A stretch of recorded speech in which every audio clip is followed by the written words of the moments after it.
Matamgi Manipuri Wari channel asibu tabiriba khwai pumnamakpu taramna okjari.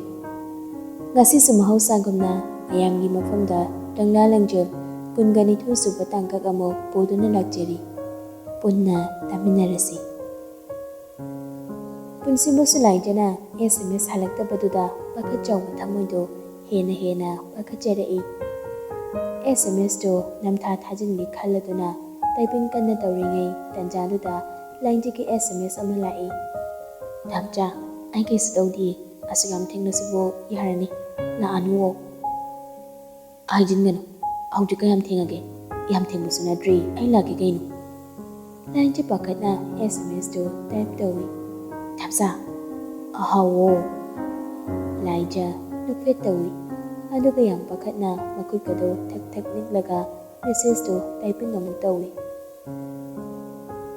Karan tawnuba aisho tumnadabani damsa so tummu. Punsiba laijana pakatpagi message spelling gado seran turan irakpado uraka umonokjay. Damchagi angang macha ngaihak tumdabida leramuko. Aigi angang machadi wahaba yade kaisu tawba yaroi. Magi damcha leiringaida ai laki yauragane call oina tawrake Lainji SMS tu paraga masado pakatkidana long hekta hogali. Yam thona SMS thai punsibada. Damcha lakano ai thorakpasu yaroi. Ai kaisu tawdri haibane. Damcha ai haise tambro nang lam hinganu ko. Damcha somda punsiba SMS tu tharamnaga phone du hanna yengludri. Tawal salambado khangra ama set hongdoi. Aduga mon makada lairiba gari sodu pairaga gadagi tapna thorai. Punsibado mamata kini khanduna khongthangdu tapna khoning kang laga imungdagi thorai. Aduga sangoide khamliba magi boleto tapna leirak machin phawbu inthoklaga gari du thauraga lai. Asomda laijiso punsibana SMS halaktabaduda call oina tawshili. Adubu call do paikhalakidri. Punsibana call paikhalaktabaduda tumkrabani haina khantuna laijiso tapna hipthaba hauri. Somda punsibaso Rims Road lomda gari du thaurai. Pharmacy dukan amada changlaga ORS taramuk amaga Horlicks ani amaga sangom kapta ani amaga leiraga gari thauduna kakwa tamna lai. Thungal yauraduna gari du khami. Aduga gari du da haifet ngaraga pocketagi phone du lawtoklaga yengi. Laijagi SMS tu paraga nukfet tawi. Aduga call sat tawshili. Somda phone khingnakpa makhol du tabada laija do khangpre khangi. Laija hathu number do yengdabida call do sat receive tawi. Hello kanano. Laijagi siri yam pakhana hairakpa khonjal du tabada somda punsibadi thamoido mathak makha onkri. Punsiba nukpet ka tawraga nangi damcha lai ngayaktang thoro'o nga pakhatkanu aini.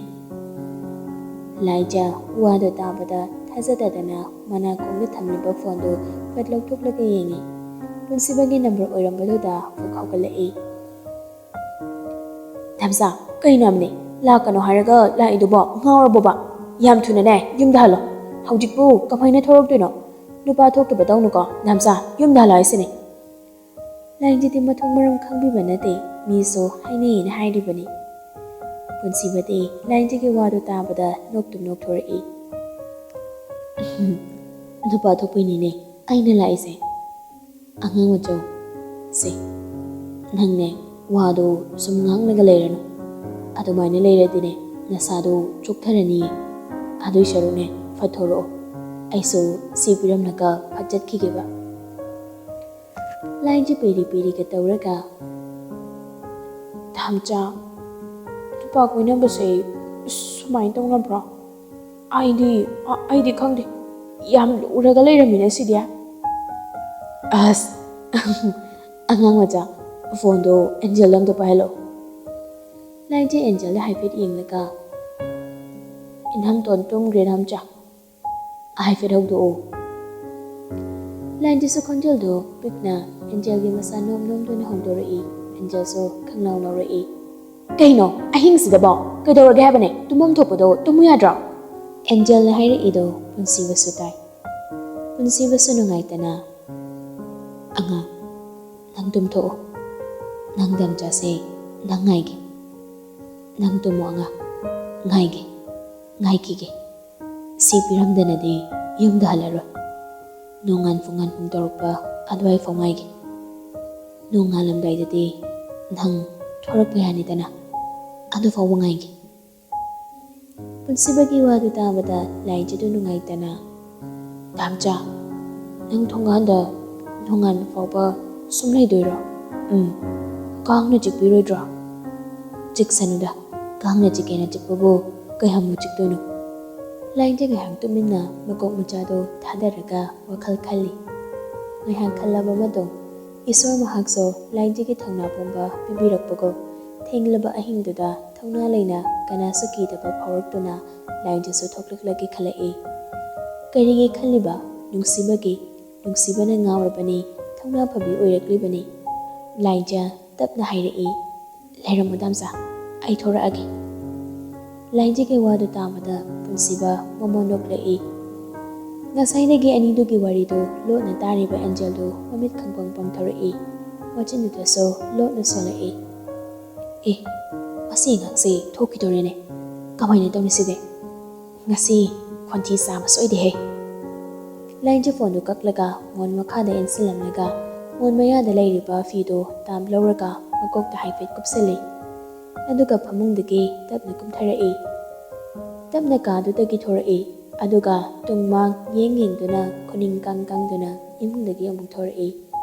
Lainja geto tapna hangdoi manga kaktale thoklaga punsiba leibra hana yenglai.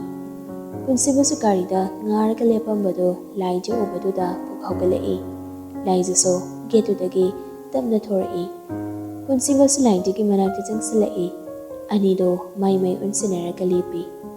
Lainja du saurinena majindu pomthoklaga magi karanda horai. Damja, nang nupa yam thokte haisiniko.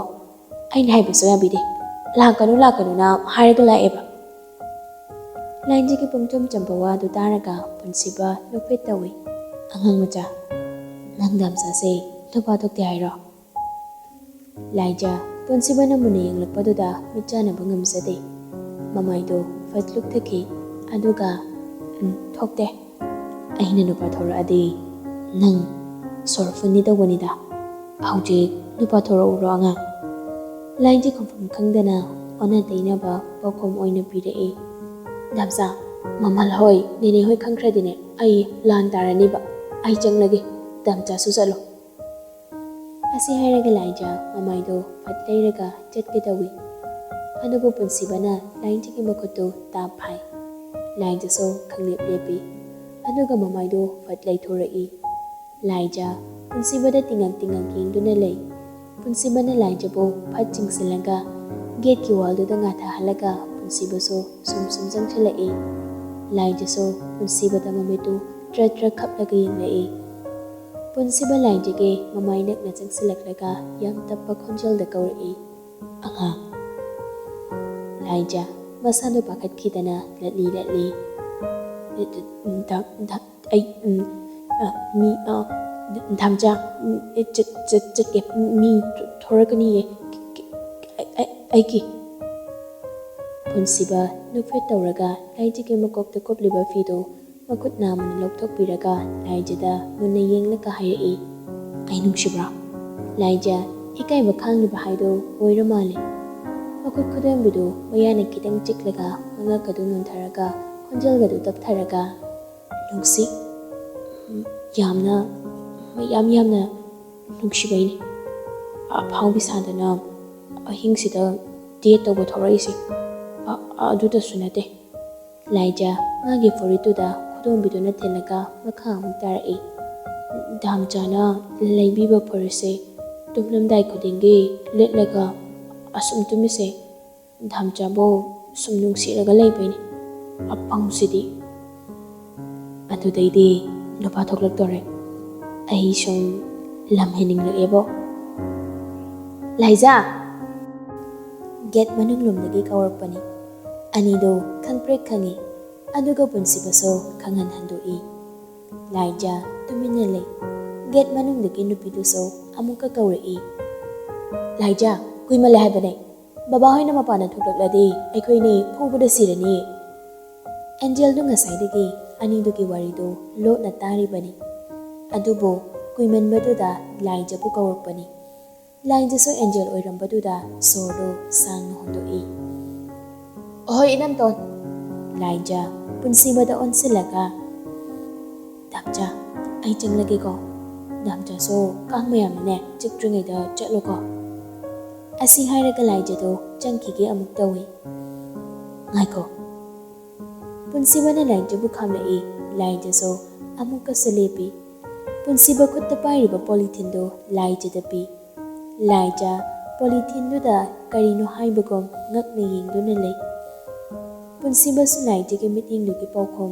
ꯄꯤꯕ ꯑꯣꯏꯅ ꯂꯥꯏꯖꯥꯒꯤ ꯂꯥꯏꯕꯛꯇ ꯅꯨꯡꯁꯤꯅ ꯆꯨꯞꯄꯤ꯫ ꯂꯥꯏꯖꯥꯗꯤ ꯃꯃꯤꯠꯇꯨ ꯈꯪꯂꯥꯎ ꯂꯥꯎꯊꯣꯔꯛꯏ꯫ ꯄꯨꯟꯁꯤꯕꯁꯨ ꯂꯥꯏꯖꯥꯒꯤ ꯅꯥꯀꯣꯡ ꯃꯌꯥꯗ ꯅꯛꯅ ꯆꯪꯁꯤꯜꯂꯛꯂꯒ ꯇꯞꯅ ꯌꯥꯝꯅ ꯑꯇꯞꯄ ꯈꯣꯟꯖꯦꯜ ꯑꯃꯗ ꯅꯥꯁꯣꯟ ꯄꯤꯛꯅ ꯍꯥꯏꯔꯛꯏ꯫ ꯁꯤ ꯅꯨꯡꯇꯤꯒꯤ ꯊꯛꯀꯗꯧꯅꯤꯀꯣ꯫ ꯊꯕꯛ ꯌꯥꯝ ꯇꯧꯒꯅꯨ꯫ ꯅꯁꯥ ꯋꯥꯍꯟꯒꯅꯨ꯫ ꯅꯪꯅ ꯋꯥꯏ ꯍꯥꯏꯔꯛꯄꯗꯣ ꯗꯥꯝꯆꯥ ꯌꯨꯝꯗ ꯂꯩꯐꯝ ꯈꯪꯗꯦ꯫ ꯌꯥꯝ ꯋꯥꯏ꯫ ꯇꯥꯕ ꯉꯝꯗꯦ꯫ ꯍꯌꯦꯡ ꯄꯨꯡ 10ꯗ ꯇꯨꯝꯕ ꯍꯧꯒꯠꯀꯗꯕꯅꯤꯀꯣ꯫ ꯑꯩꯅ ꯍꯥꯏꯁꯦ ꯒ꯭ꯌꯥꯟ ꯇꯥꯔꯗ꯭ꯔꯥ ꯑꯉꯥꯡ ꯃꯆꯥ꯫ ꯂꯥꯏꯖꯥꯁꯨ ꯇꯥꯔꯅꯤ ꯍꯥꯏꯕꯒꯨꯝ ꯇꯒꯠ ꯇꯒꯠ ꯄꯥꯡꯂꯤꯕ ꯃꯃꯤꯠ ꯑꯅꯤꯗꯨꯅ ꯄꯨꯟꯁꯤꯕꯗ ꯌꯦꯡꯂꯒ ꯍꯥꯏꯕꯒꯨꯝ ꯃꯉꯛꯇꯨ ꯅꯣꯝꯃꯤ꯫ ꯌꯥꯔꯦ ꯌꯥꯔꯦ ꯆꯪꯉꯨꯆꯣ꯫ ꯂꯥꯏꯖꯥ ꯄꯨꯟꯁꯤꯕꯗ ꯅꯣꯛꯐꯦꯠ ꯇꯧꯅ ꯌꯦꯡꯂꯝꯂꯒ ꯒꯦꯠꯇꯨꯒꯤ ꯃꯅꯨꯡꯗ ꯆꯪꯈ꯭ꯔꯤ꯫ ꯂꯥꯏꯖꯥ ꯒꯦꯠꯇꯨ ꯊꯤꯡꯖꯤꯜꯂꯝꯂꯒ ꯄꯨꯟꯁꯤꯕꯗ ꯆꯦꯞꯊꯔꯒ ꯌꯦꯡꯂꯛꯏ꯫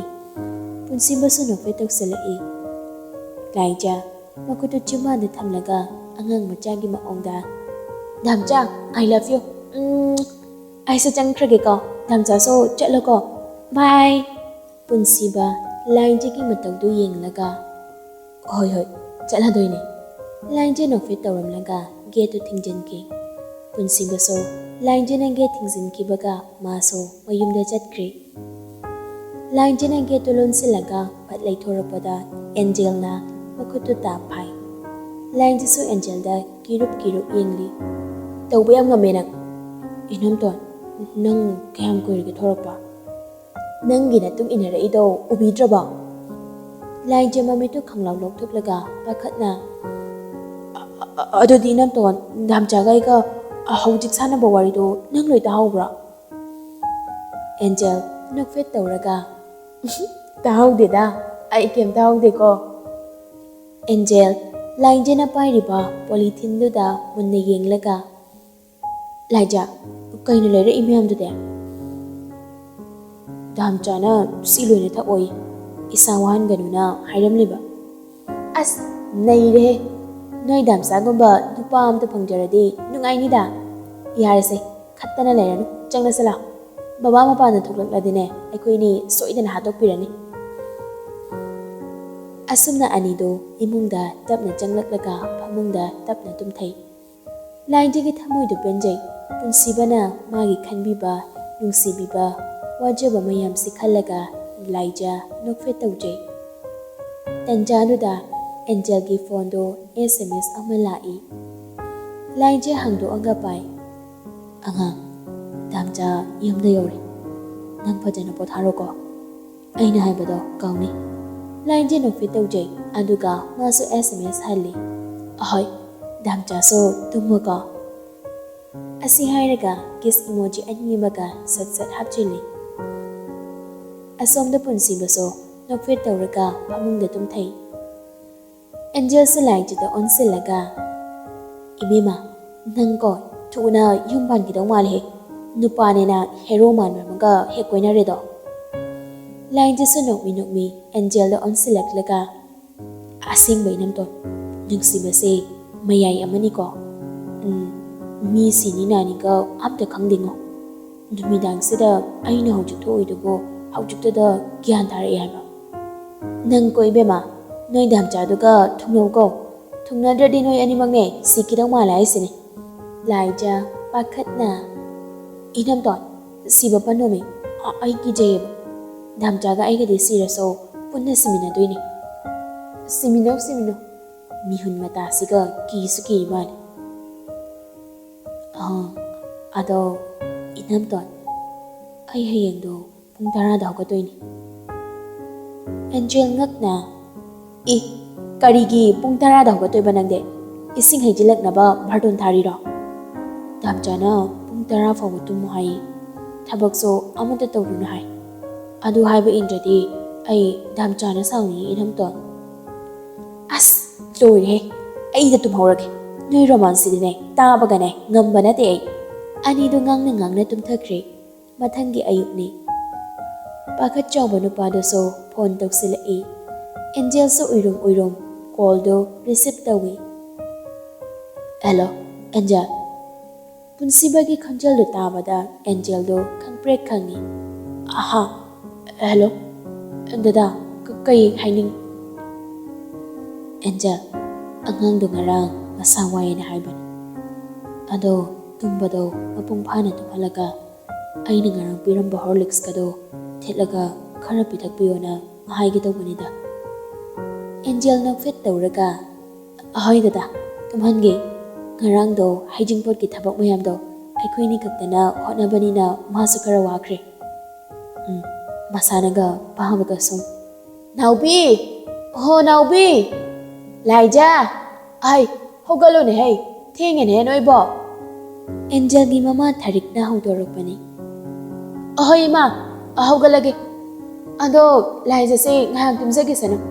ꯉꯔꯥꯡꯒꯤ ꯊꯕꯛ ꯃꯌꯥꯝꯗꯨꯗ ꯃꯁꯥꯁꯦ ꯋꯥꯏꯌꯦ.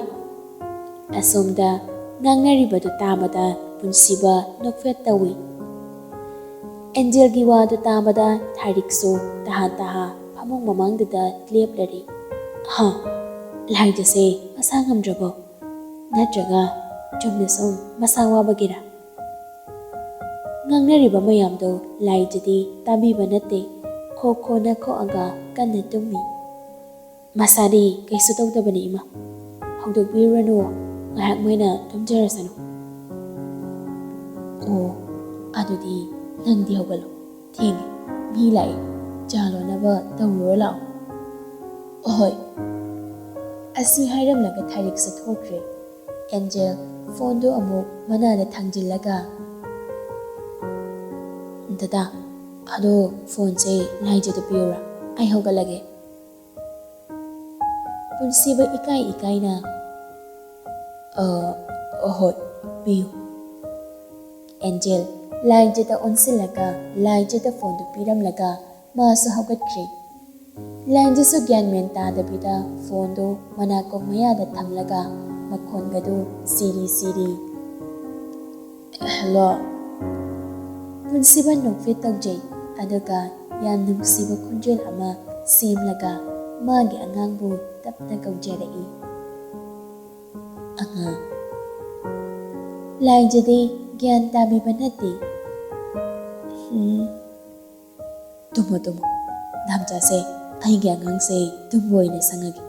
ꯖꯣꯒꯤꯡꯒ ꯑꯃꯗ ꯆꯠꯂꯣꯏꯍꯦ ꯉꯁꯤꯗꯤ. ꯑꯗꯨꯗꯤ ꯀꯣꯜꯂꯛꯑꯣ. ꯂꯥꯏꯖꯥꯗꯤ ꯆꯣꯏꯔꯣꯜꯅꯤ ꯉꯥꯡꯂꯤꯕꯗꯨ. ꯁꯣꯝꯗ ꯄꯨꯟꯁꯤꯕꯗꯤ ꯃꯃꯤꯠꯇꯨ ꯈꯪꯄꯥꯡ ꯄꯥꯡꯊꯣꯛꯏ. ꯉꯥꯏꯍꯥꯛ ꯇꯨꯃꯤꯟꯅ ꯂꯩ. ꯂꯥꯏꯖꯥꯁꯨ ꯑꯃꯨꯛꯀ ꯍꯥꯏꯔꯛꯏ. ꯀꯣꯜꯂꯛꯑꯣ ꯍꯥꯏꯕꯅꯦ, ꯑꯩ ꯀꯤꯖꯩꯌꯦ. ꯄꯨꯟꯁꯤꯕ ꯈꯪꯄ꯭ꯔꯦꯛ ꯈꯪꯉꯤ. ꯃꯤꯀꯨꯞꯁꯤꯗ ꯃꯥꯒꯤ ꯑꯉꯥꯡꯗꯨ ꯃꯊꯥꯅꯨꯡꯗ ꯆꯦꯠꯅ ꯀꯣꯟꯁꯤꯟꯕꯤꯗꯨꯅ ꯊꯝꯅꯤꯡꯕꯁꯨ ꯐꯥꯎꯔꯛꯏ. ꯄꯨꯟꯁꯤꯕ ꯅꯣꯛꯐꯦꯠ ꯇꯧꯔꯒ, ꯀꯣꯟꯊꯣꯛꯀꯦ. ꯀꯩꯒꯤ ꯀꯤꯗꯣꯏꯅꯣ? ꯅꯪ ꯗꯥꯝꯆꯥ ꯂꯩꯁꯤꯗꯤ.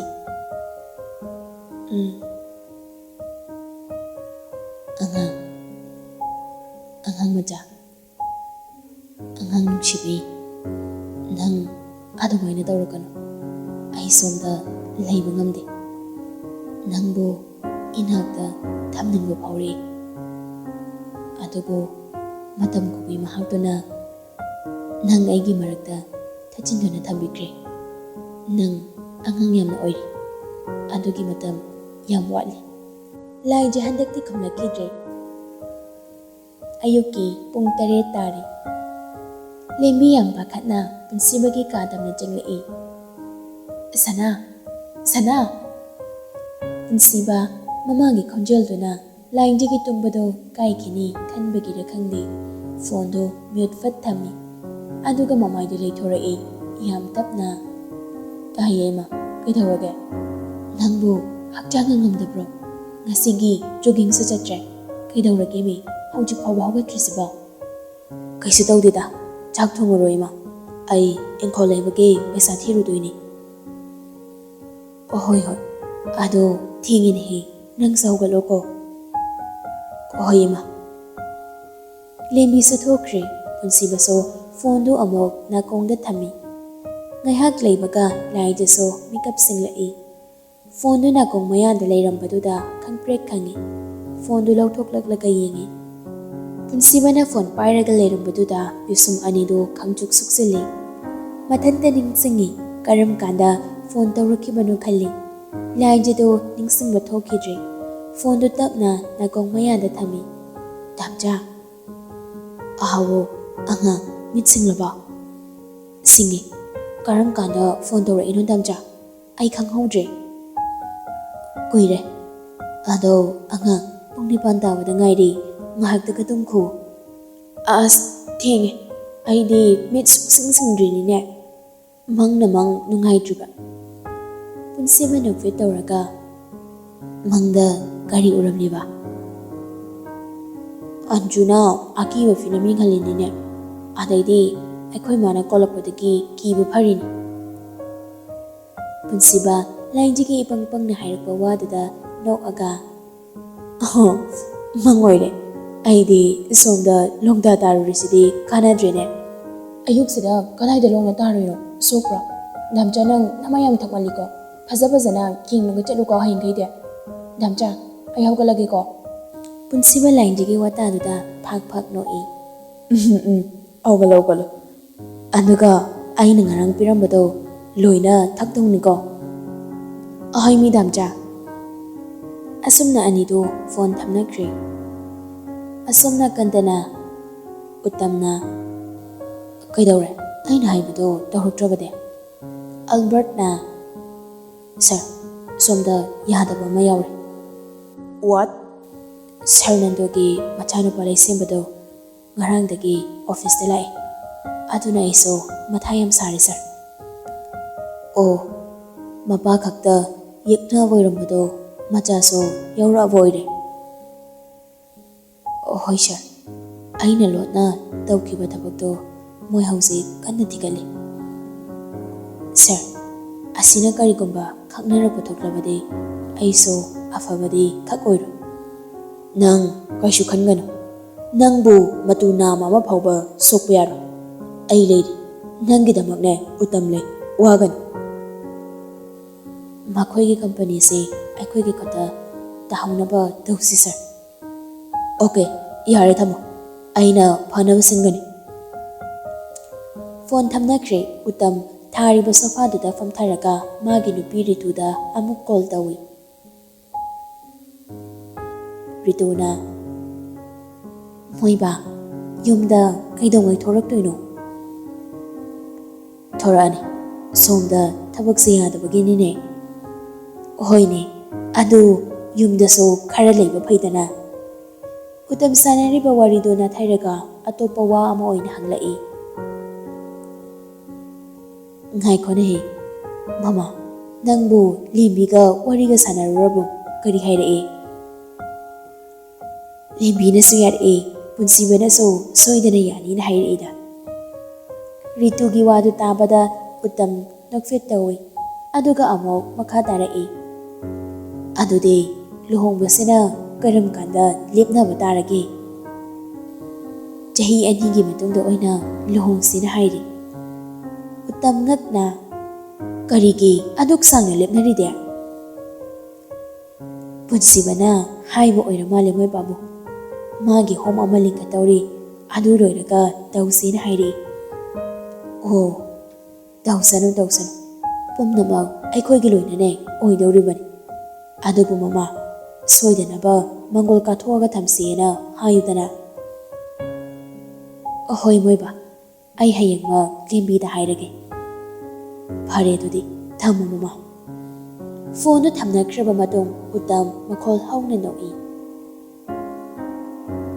ꯅꯟꯗꯣ, ꯅꯪꯒꯤ ꯄꯨꯟꯁꯤꯕꯨꯗꯤ ꯑꯩꯅ ꯉꯁꯤ ꯐꯥꯎꯕ ꯀꯥꯡꯈꯣꯡ ꯆꯥꯏꯗꯨꯅ ꯊꯝꯂꯤ. ꯄꯨꯝꯅꯃꯛ ꯅꯪꯒꯤ ꯅꯔꯥꯜꯅꯤ. ꯅꯪꯒꯤ ꯅꯨꯄꯤ ꯑꯍꯟ ꯀꯥꯏꯅꯍꯟꯕꯁꯨ ꯑꯩꯅꯅꯤ. ꯃꯇꯝꯗꯨꯗ ꯅꯪꯅ ꯑꯩꯕꯨ ꯏꯀꯥꯏꯕ ꯄꯤꯈꯤꯕꯗꯨ ꯉꯁꯤꯁꯨ ꯀꯥꯎꯗ꯭ꯔꯤ. ꯑꯩꯗꯤ ꯑꯩꯒꯤ ꯄꯨꯟꯁꯤꯁꯤꯅ ꯂꯩꯔꯤ ꯃꯈꯩꯁꯨ ꯀꯥꯎꯕ ꯉꯝꯂꯣꯏ. ꯅꯪꯕꯨꯁꯨ ꯍꯥꯠꯀꯅꯤ. ꯑꯗꯨꯒ ꯑꯩꯒꯤ ꯏꯆꯥꯅꯤꯟꯁꯤꯕꯨ ꯄꯨꯟꯁꯤꯕꯒ ꯂꯨꯍꯣꯡꯂꯒ ꯅꯄꯥꯝꯆꯥ ꯁꯛꯈꯪꯅꯍꯟꯒꯅꯤ. ꯑꯗꯨꯒ ꯅꯪꯒꯤ ꯂꯩꯔꯤꯕ ꯃꯥꯟꯆꯥꯡ ꯄꯨꯝꯅꯃꯛꯁꯨ ꯑꯩꯒꯤ ꯑꯣꯏꯒꯅꯤ.